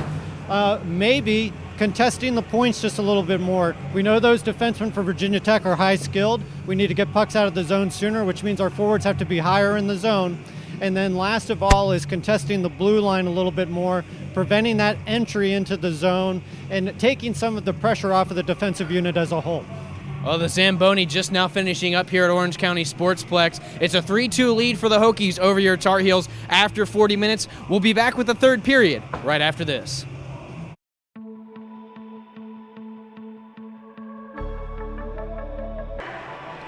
We're back at the Orange County Sportsplex here in Hillsborough, North Carolina, home of your UNC Tar Heels. Chris Lehman and John Johnson with you. One quick note to make. We learned this during the intermission. Sebastian Biondi has been in net for the first 2 periods. The goaltenders on this Virginia Tech team have to share jerseys. So Couture has lent the jersey to Sebastian Biondi today, and he is the netminder. Oh, you mentioned the short stature. Biondi, not much bigger than Couture, listed at 5'6", 160. No, they definitely have short goaltenders who can share jerseys. Unfortunately, Biondi doesn't have a jersey. He did come by and make a special request to give a shout out to his grandmother, Betty Jean, who is watching him for the first time since he played in high school. Oh, wow, that is certainly a special thing. We're glad she could tune in today. Tar Heels have some work to do as we start the third and final 20-minute period here at the Orange County Sportsplex. Swept deep by the Heels, chasing it down. And the far corner, Beeson, swept around to the near side, and the Hokies will clear the zone. Carlson tracking it down. And the Tar Heels reset in their own zone. Outlet pass stolen away. Douthit coming out of his net, pokes it loose, way out, and they shoot just wide. Rebound loose on the far side of the net, and nobody puts it home. Douthit, who came way out of his net. Douthit had a really aggressive forecheck there. It might have been on Walther, who was coming in. And then there was a second chance opportunity that just went wide. On the near boards, it'll be slapped back behind the net. Oliveira whacking at it. It's elevated up and out, touched by a high stick, and that will stop play as the Hokies come away with it. We were talking to the UNC coaches before the game, and they noted that Virginia Tech likes to create a lot of pressure right in the neutral zone, and you saw that. They created a turnover right there at the blue line that forced Douthit to come out aggressively from the net to play that puck rather than give up a semi-breakaway. Just over a minute gone in period number 3. Adamson and Gerke, 19 for both of their squads, will face off. Adamson wins it backwards, slapped back in by Jones, but outletted quickly for Masuro. He jumps past Kumanoff and sends it deep. Matinowski on the far point skates it in behind the net, leaves it there, where it's taken away by the Heels. Kumanoff did a nice job coming over and covering for Jones, who had gotten beaten right there at the blue line, which resulted in the odd man rush. Well, it was a bit sloppy, but the Tar Heels are able to force their way through the neutral zone, and they get it deep. Adamson on the forecheck in the far corner. He's knocked off the puck by Matinowski. Kumanoff at the point. Slap pass is knocked down in front, and the puck will be knocked up and out of play by Stephen Gerke of the Hokies. And we'll get an offensive zone faceoff for the Tar Heels. But once again, John, we're seeing this Tar Heels team outplay the Hokies when they are at that even strength situation. Absolutely. So, we saw that in the second period. They definitely dominated the shot total. They had good tempo for themselves during 5-on-5, and they limited really the quality scoring opportunities for Tech in 5-on-5 situations. Off the draw in the far circle, pinning it down nicely was Ian Reeves. Slaps it behind the net, nobody there to collect. Held in at the near point, now Gelatley from the high slot. His wrist shot hit the back of the leg of Reeves. Throws it back on goal, rebound loose in front. Nobody can put it home for the Heels. Sent back out into the skates of Reeves. Kicks it to a teammate in Alt who can't quite get it on net. Still loose down deep. Deflects in front and hits the side of the net.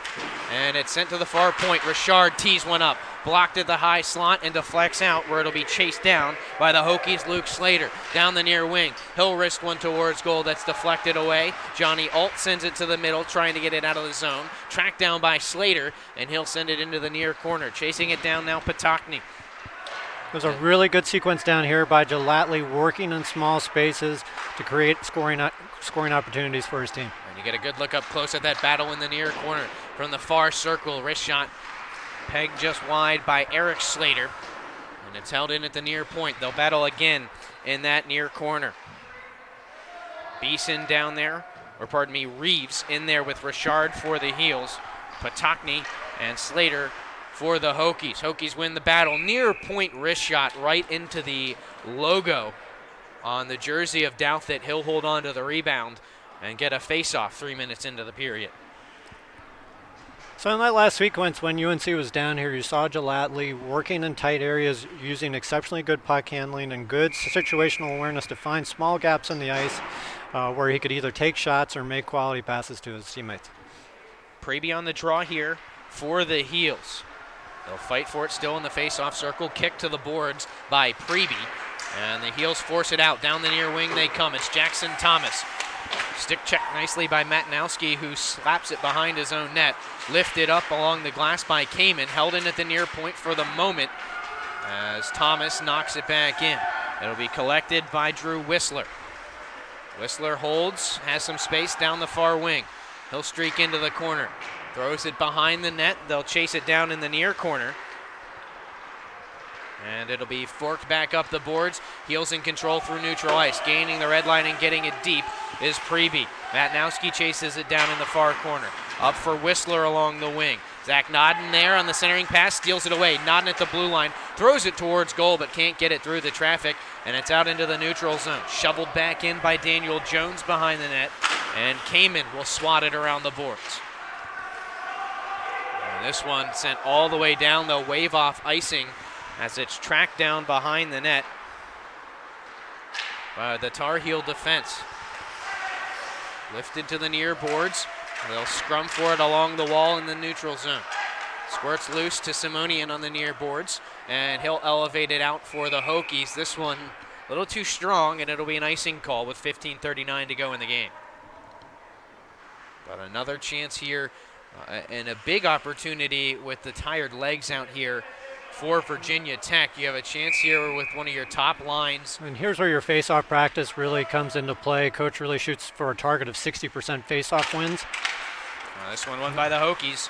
Strauss in the near corner, carries it behind his own net. Around Beeson, off the wall for Whistler, sent to the middle, tracked down by Harsh Patel. Patel with speed, down the near wing. He'll wrist one on goal, knocked down as he takes the shot, and it whistles wide of Douthit. Carolina back in control at their own blue line. Carlson banks it up the wall. Swatted right back by Strauss. And it trickles back behind the Tar Heel net. Helped along by Douthit. Collected by Beeson. Backhand pass to the middle looking for Regan. It's stolen away by Morrison. Shields off a man behind the net. Sends it back out in front. Hathaway's shot deflected in front. Douthit might have gotten a piece of it now. It's Murphy's shot deflected just wide on the far side. Morrison into the corner. Hathaway to the middle, looking for an open teammate and Walther, and he can't get a stick to it. And it pops out of the zone. Matthew Palmer right back in, sends it to the middle, off the shin pad of a crouching Oliveira, who now has it in the near corner. It's a little bit of a dangerous shift change there for UNC. They changed 3 men while at the same time they didn't get the puck deep out of the zone. Behind the net, Hokies in control. Swept on goal and a save made by Douthit. Point blank chance for Gavin Morrison. And Douthit makes a big save. And when you make that kind of change and you haven't got the puck deep out of your zone, you really run the risk of setting up another 30 to 40 second cycle where the other team has control, because you've essentially left 5-on-2 while you're getting the new set of 3 players onto the ice.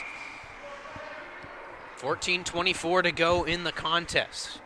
Heels were up 2-1 after 1 period, but they trail 3-2 at this point. It's banked off the near boards and outswept right back in by Kamen. And the Heels will have to break out again. Up the far wall, stolen away. Wrist shot patted away by Douthit. That was Gerke who had the chance. And the Hokies still in control in the far corner. It'll be poked loose where the UNC defense can wrap it around the wall. And up to the near point, held strong by the Hokie defense, and UNC will regroup again. It's Alexei Kumanov who eventually gets it out, but all the way down for an icing call. It's a great save by Douthit there after a very poor attempt to move the puck out of the zone. Basically threw it straight up the ice to the Virginia Tech player, who was able to get a good quality, fast snapshot on the net. Just over 6 minutes gone in period number 3. It'll be Gerke to face off against Adamson again. Adamson wins it to the near corner for UNC. Jones up the wall, gets it out. Moving forward, Kramer. He'll chase it down, working on Matanowski, who tracks it down behind his own net. Banked up the boards for Calandra down the far wall. He'll force it deep and chase after it. Douthit steers it into the corner. Knocked back into the near wall and swept behind the net one more time. Furthered along by Adamson at the far point. Wrist shot deflected up in the air. Glove down by Gerke to the near circle, and Calandra couldn't control. Gerke with the loose puck. Throws one towards the net, over the crossbar and over a leaping Douthit, but it's still Tech puck. Matanowski behind the net. There's a couple of teammates there fighting for it. One of them is Gerke, who forks it back around to the near corner. And they'll fight for it along that far wall. Elevated out. Reese will deflect it down the ice. The icing call waved off as Matanowski gets to the puck. Playing catch with his defensive partner in Scott Strauss, who works to the near corner. Button hooks there. Back behind the goal. Worked around Matanowski up the boards for Carl Hathaway. Hathaway can't move it much further, and it's swept right back in by the Tar Heels. Reeves pressuring at the near point, and it's eventually lifted out by Morrison. Hokies work it deep. Richard there defending. Centering pass off of his shin, and it's Morrison again behind the net for a teammate in Walther. He'll set up shot back there. Back to the far point. Lenahan's shot deflects wide. Again in that corner, it's Walther.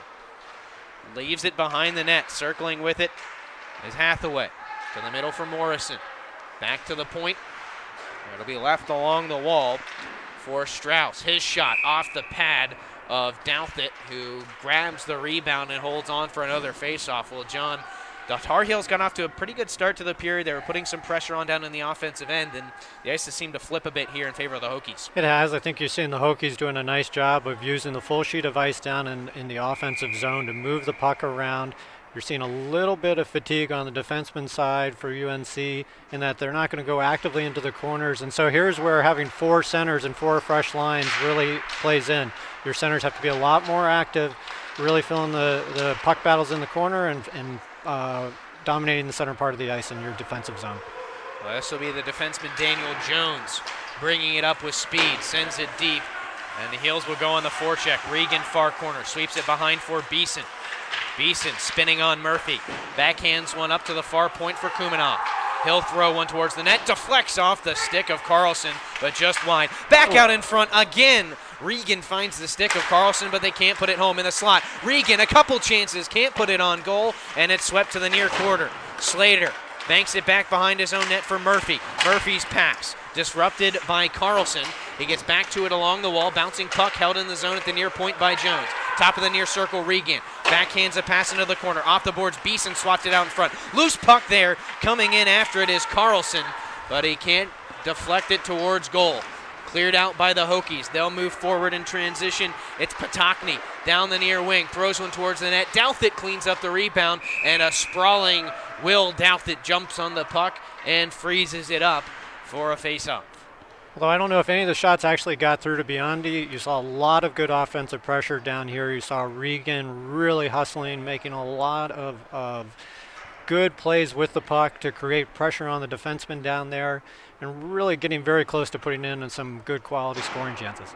10:42 left in the third period. Still a 3-2 lead for Virginia Tech. And I think that all started by them getting the puck in deep, allowing the defenseman to set up, and then really taking advantage of having a full offensive unit set up in the zone. Well, right now it's the Hokie offensive unit that's set up in their offensive zone. Behind the net, sent out in front, and it misses a couple of sticks. Kamen with a slapper that's knocked down in front. They'll fight for it in front of the net, and a sliding save made by Will Douthit. He comes up big again to keep this a 1-goal hockey game. Well, we saw a good shot from the point there. I think it was from number 16, Kamen.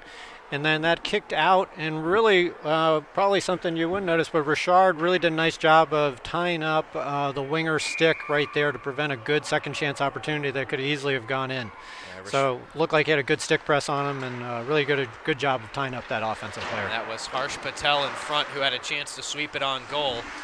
He's got the puck now at the far point. Patel throws one at the net, and it trickles just wide on the near side. Collected by Oliveira. He's got some speed up the near wing. Throws it forward, looking for a teammate in Johnny Alt, but it's a little bit too far for the outstretched stick of Johnny Alt. It's down the ice for an icing call, and we'll head back to the Carolina end. So we're definitely seeing shot tempo move into Virginia Tech's favor in the early part of this period. The first half, they've already taken about 9 shots. The shot total for UNC not very high. A lot of them have been blocked or put aside by the defensemen for Virginia Tech. And I was just going to say the zone time not quite as unevenly distributed as the shots. Well, as you mentioned there, the Hokies have done a good job defending in their own end. Centering pass, blocker down by Douthit, and he'll cover it up for another face-off on the far side. Yeah, I think the Hokies have just done a slightly better job of getting in shooting lanes. As you mentioned, the zone time is pretty even, but the shots that are actually getting through for UNC are very few and far between.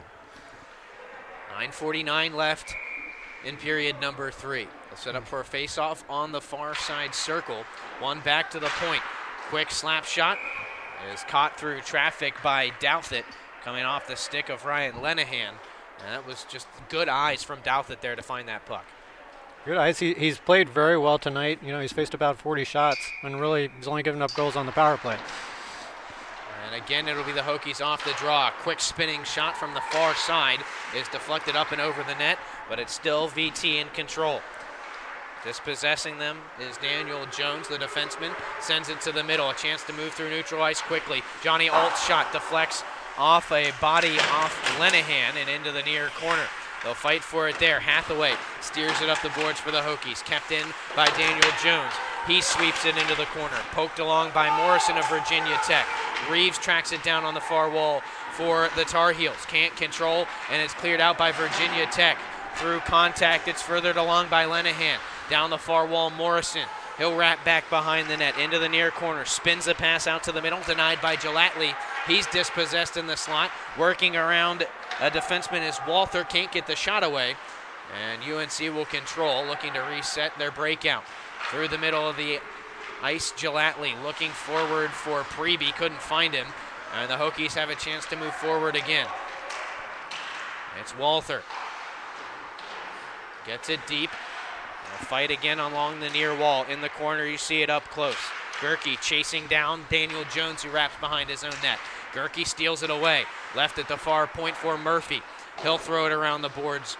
And it's backhanded out in front by Calandra, but a nice stick from Douthit to keep it behind the net. Murphy throws it again deep. Calandra. You see Murphy really doing a nice job of holding that point, allowing his offense to get more offensive zone time there. And it'll be sent back to the point by Masuro. Stepping in, Murphy shot loose in front, then they knock home the rebound. Their first even strength goal of the game, and I believe it was Masuro who cleaned up the rebound and put it in after it squeaked through Douthit.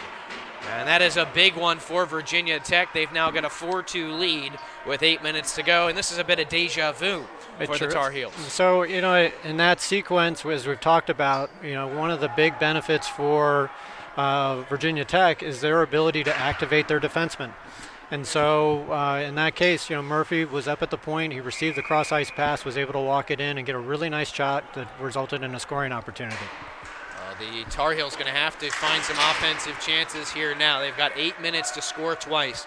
As we mentioned, this is not an ACCHL league game today, but it can factor in to the tiebreakers when it comes to the postseason tournament. Right now, the Heels looking good for making the ACCHL tournament, trying to make their prospects a little bit better. Carlson knocked down in the near corner, leaves it for Regan, who will fight with Patokny for it, a 4-man scrum as Carlson and Matanowski join in. Forced up the near wall by the Hokies, sent right back in. Regan behind the net, swings a pass out in front, nobody there on the receiving end, and it'll be moved to neutral ice, turned right back in by the Heels. Wrist shot off the stick of Reeves is knocked wide, or Beeson, pardon me, and cleared up and out. Heavy hit attempted by the Tar Heels Regan, and he's slow getting up as he took an awkward fall into the boards.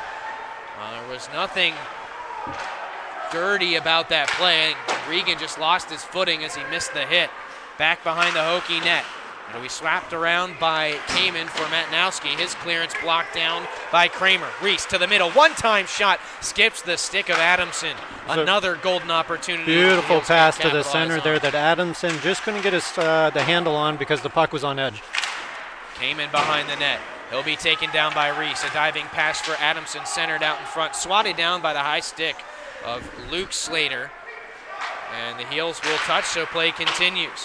One-timer for Kramer in the near circle, sticked away and covered up by Sebastian Biondi. We'll get another face-off right here. I think, you know, if you're a UNC Tar Heel fan and you're the coach today, you're pretty happy to see a rebound from a relatively poor outing against NC State. This is a very good Virginia Tech team. They're ranked 20th in the Southeast region overall. They're about evenly matched with UNC from a record point of view in the ACCHL, with both teams with 5 wins and sitting second in their divisions. Tech gets it deep, but the Tar Heels will turn it right back up. Can't clear it all the way out. There was a chance there for Simonian, who couldn't get the shot away. Moving forward now, Kramer pokes it to the middle of the ice. Doesn't have a teammate there. And he has a few words with Steven Strauss of Virginia Tech back behind the play. Cleared in right on Douthit, who steers it to the near wall. Bank pass up and a chance in transition for Kramer, for Gelatly. Cuts to the middle. He's knocked off the puck by a streaking Matthew Palmer. Gelatly takes it right back. High slot. And the slap shot's right off the knee pad of Matthew Palmer, who had a lot of courage to stand in front of that slapper. He sure did. That was a good sequence there by Palmer. Gelatly kind of tries to come across, and Palmer gives him a good shoulder to take him off the puck. Gelatly, being the high-skilled player he is, reacquires the puck and then cranks a monster slap shot, just like he scored on in the NC State game. And Palmer bravely stands in front of that, which is not an easy thing to do when a puck's traveling. If I was 70 Palmer, I'd be diving out of the way of that shot. Doesn't matter how much padding you have on, pucks find their way to sneak through and get you in a soft spot. Just 5.5 minutes to go, so we'll keep an eye on Douthit down in the UNC net. Gelatly tripped up. Play continues as the centering pass skitters all the way to the far wall to be collected there by Carl Hathaway.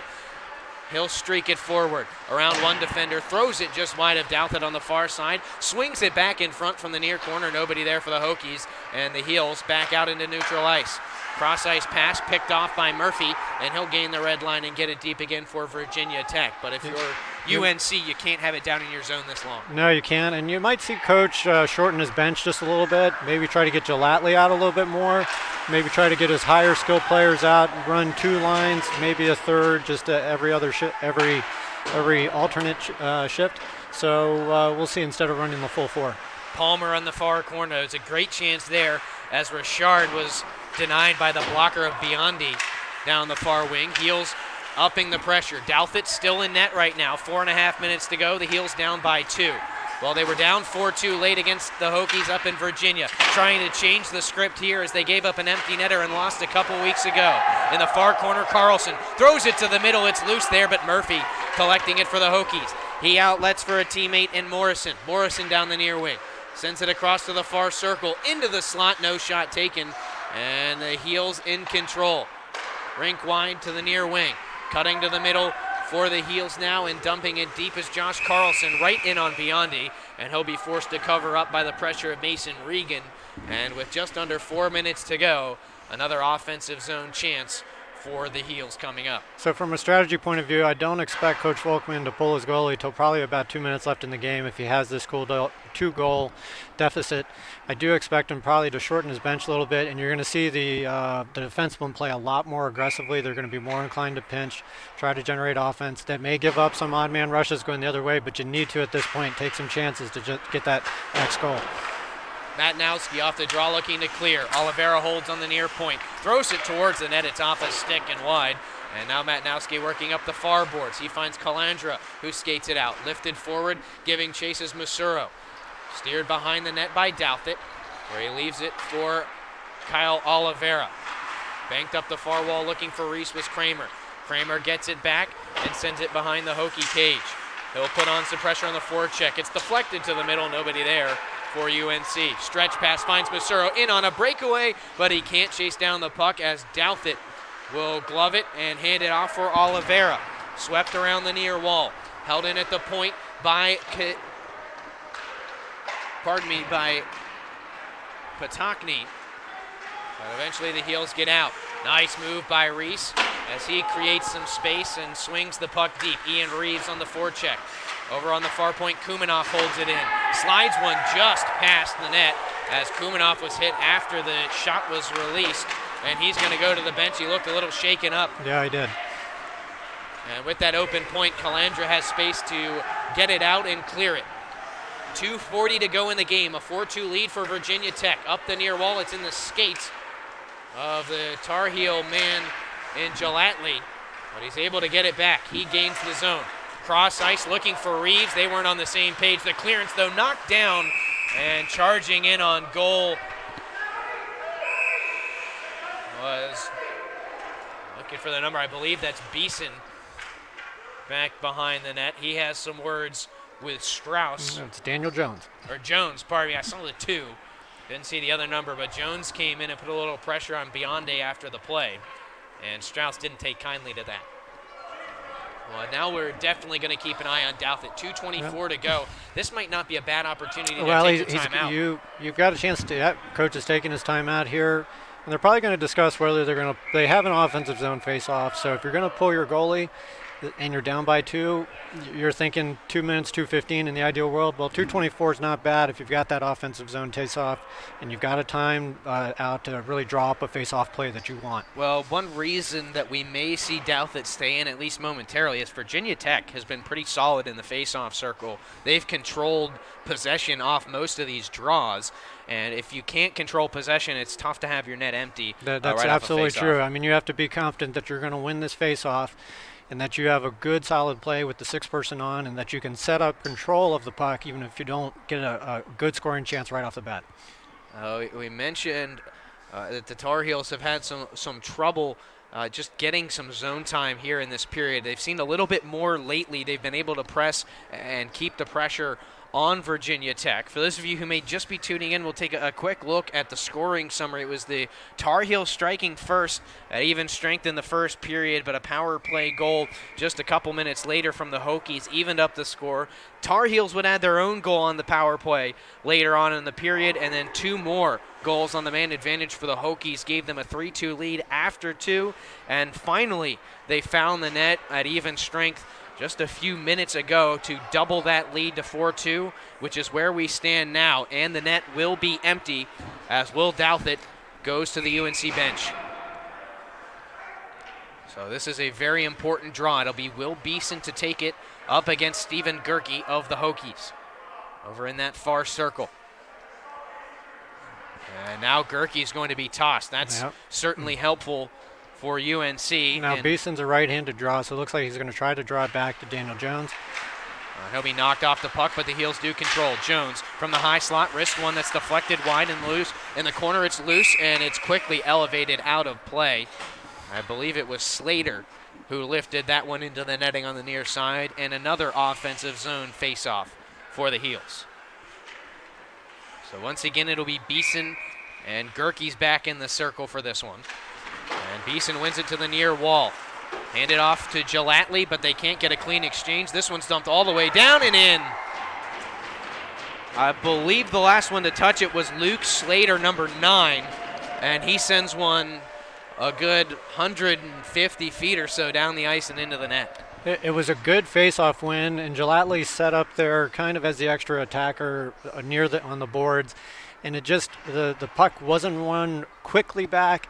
It's coming slow. He kind of taps it back to the defenseman, and in the process, Virginia Tech's able to take control, get past, and then get the easy empty netter. So Douthit back in the cage, 2 minutes left, and a lot of work to do for the Heels, down 5-2.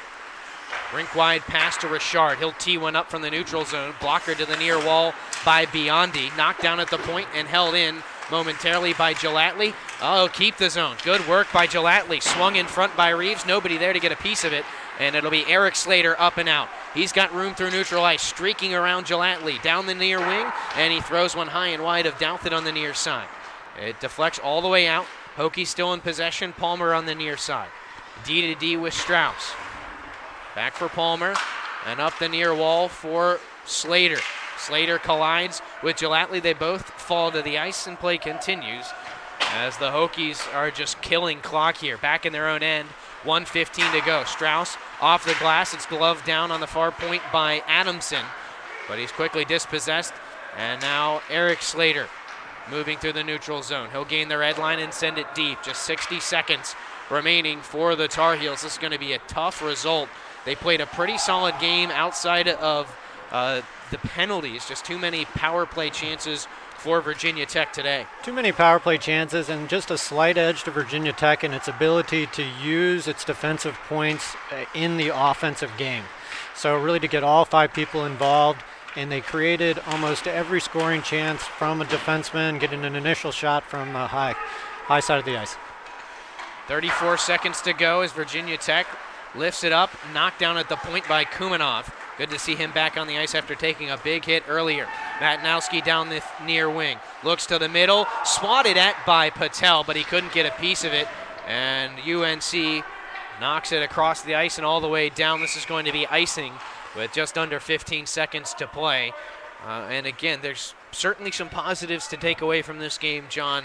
But it's tough to come in, even with a good effort, after a 9-3 loss earlier this week and fall again to Virginia Tech. It's definitely a better game than what they played against State, but at the same time, when you're playing a quality team like this, little things start to matter, and you notice that Virginia Tech did the little things just a little bit better, in particularly activating their defensemen to create offensive opportunities throughout the game. Off the face-off, UNC gets it into neutral ice, and that should just about wind out the clock as it's lifted out by Kramer. And the game comes to a close. UNC led 2-1 after one period, but it's 4 unanswered, including an empty netter late from the Hokies that finished this game off a 5-2 win for Virginia Tech. We're going to step aside here for a moment. We'll be back with head coach Jeff Volkman as well as our player of the game for the Tar Heels. Final count, Virginia Tech 5 and North Carolina 2.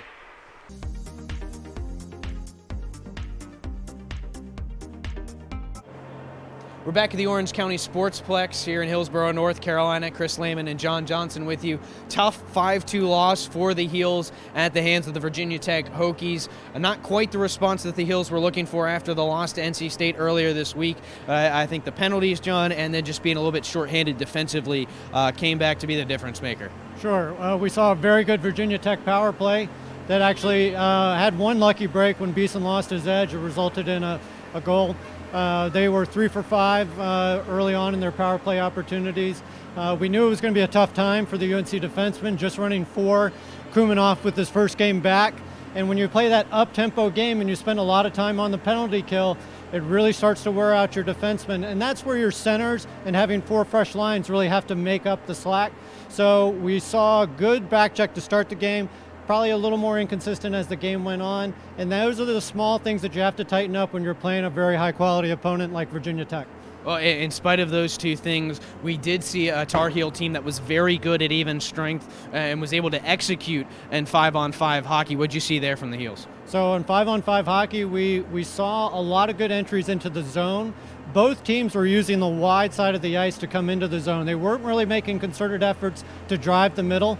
They were taking what the defense gave them. And really, the only real difference was Virginia Tech was just a little more patient at times, allowing its defensemen to come into the zone and set up. But Virginia Tech UNC did a nice job, especially people like Matt Gelatley, coming into the zone, creating time and space, and allowing the rest of the forwards to come in and defense to set up and create some good quality scoring chances. John, it's always a pleasure having you on the broadcast, and I was glad you could join me again today. Yeah, thank you very much for having me. It was a great pleasure. A tough one again for Virginia Tech today. We're going to step aside here for a moment. When we come back, we'll have Captain Kyle Oliveira with us here at the Orange County Sportsplex. The final count, Virginia Tech 5 and UNC 2.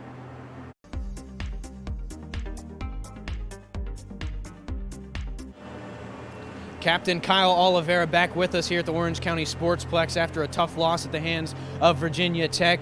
But particularly as a defenseman, I wanted to talk to you a bit about being shorthanded. You don't often end up rotating just 4 defensemen for an entire 60 minutes. How was that? It was a bit rough for us, but, we have the legs back there, and I trust those 4 guys more than anyone on this team, so I'm really proud of the way that we stuck with them. And the penalty kill had a lot of work to do here today. What did you see from your guys, both good and bad, out there down a man? There was a lot of space for them to move around in the offensive zone. I think we got to put some more pressure on them when they bobble the puck, but overall I liked our structure in there, and we kept a good form while they had the puck, so I think that we did an okay job. And while you don't get necessarily the result you're looking for today, trying to bounce back from that loss, you do have a good effort. As we mentioned, 5-on-5, you guys looked really good. What are the positives that you guys are focusing on headed to the next game against Wilmington? I think we're just trying to get that puck in deep and go really hard against those guys, get in the corners, get our noses dirty, get that puck out to the front of the net, and just get shots on net as much as possible, pass, shoot, and score. All right, Kyle Oliveira with me here after a 5-2 loss to Virginia Tech. One more question for you, Kyle. As one of the captains on this team, one of the more experienced players, what is your message to your team as you get ready for a big game against Wilmington next weekend? You just got to be ready. That's it. All right, Kyle, thanks for taking some time to come talk to us after the game, and good luck next weekend. Thank you. Appreciate it. That's Captain Kyle Oliveira of the Tar Heels. We'll be right back with head coach Jeff Volkman to wrap things up here at the Orange County Sportsplex.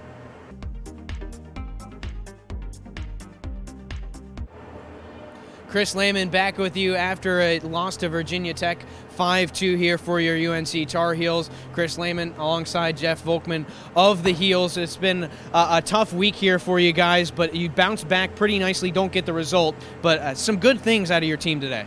Yeah, you never know how they're going to bounce back after a tough loss Monday night, but the guys fought back, put that game behind them, and for the first two periods, we played the way we want to play. I could have used less penalties, obviously, out there, but you can't always control that. But 5-on-5, they played hard.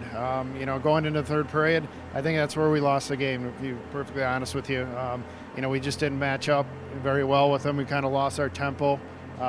Credit to Virginia Tech there; they moved the puck very well in that third period, and they beat us in that third. And certainly some of that, I think, has to do with some fatigue on the defensive end for you guys. We talked about it plenty, just 4 defensemen. What were your expectations for those guys coming into this game, and how'd you like the way that they responded to a short bench? Yeah, I mean, the expectation was, they're it. There's no excuses back there. And, they accepted the challenge. They got to love it, to go out there and get that extra ice. We were keeping a close eye on them. From a defense perspective, we did very well. I was really happy. And they weren't shying away. They weren't playing a defensive style game. They were jumping in the play, which is what we want to see. So, all the credit goes to them, in terms of, the tempo and the flow, and they never gave up. Again, I got to allude to that third period. We got to learn to play 60 minutes against a good team like this. And, we got to tighten up the penalty kill a little bit. But, when you only score 2 goals like that as well, those are tough to win games in the ACHA. I'm sure you're ready to look forward to the next week. You have a big game, the final ACCHL game on your regular season schedule against UNC Wilmington. Got a nice win against them last weekend. What do you expect to see out of your team on the road in Wilmington? Yeah, I'm very confident rolling in. The way we've played tonight, we're going to just make some adjustments. We know how we need to play coming in. We're going to have a good week in practice. Important thing is we want the guys to be healthy. We've had a tough run here off the ice. But we feel very good about coming in. The playoff picture looks good. It looks like we're fighting for a spot at this point in terms of we don't want that 8th seed. We'd like to take that 2 points and kind of come in and control our destiny a little bit coming into the playoff weekend. All right, Coach. Thanks for stopping by after the game to talk to us, and good luck in Wilmington next week. Thank you. That's head coach Jeff Volkman of the Tar Heels. That'll wrap up our coverage here between your UNC Tar Heels and the Virginia Tech Hokies today. The final count, Virginia Tech 5, UNC 2. Thanks for tuning in. Next time you'll hear from us as they take on Duke in a couple weeks to finish out the season. Until then, we say stay safe, and we'll see you next time.